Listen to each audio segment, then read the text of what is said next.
Have a really exciting show for you today. We have been actually doing this in the background inside of Green Door. We've been coaching and providing the education for men and women over the past 5 or 6 years and greater before the Green Door Life was the Green Door. And so, Nate, I just want to kind of bring us into this point in time and go, what was it like for you as you started to be in the osmosis of health and nutrition as roommates?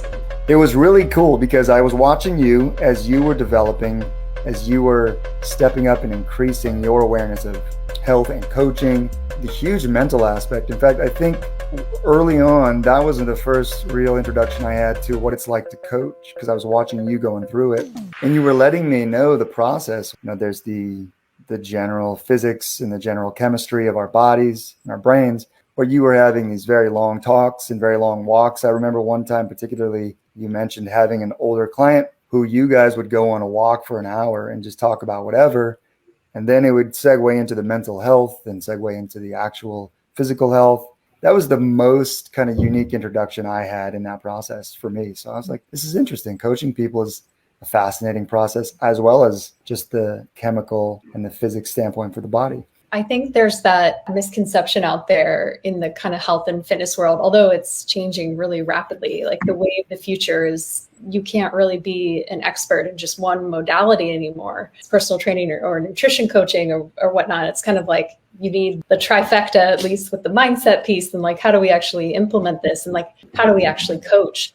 What I love about your background, Nate, is can you share a little bit more about your kind of day job, from engineering to ship life? We just love hearing what you're doing from day to day, and then also how that infuses into your unique style of coaching that's like so powerful and effective. I'm a marine engineer, and I've been doing that for 20 years now. So I work with ships. I used to be on a ship as an engineer and a mechanic and a welder, and turned into being more of a management kind of thing. And now I'm a manager of ships. Fascinating field, and I love it. And on the side, I'm very much interested in helping the people around me, and I love coaching. Fantastic to watch people improve their lives. So I really enjoy the balance of the two. And what's funny is as I go with life, more and more I see two separate things kind of connecting as we go with time, and how a lot of things in life kind of do that. There's these general principles in the universe, and you start to see how things kind of can relate to each other. I started to find I could use some of those tricks and some of those to assist in allowing a person to look at themselves a little bit from the mechanical side for a second, and then implement also the mental side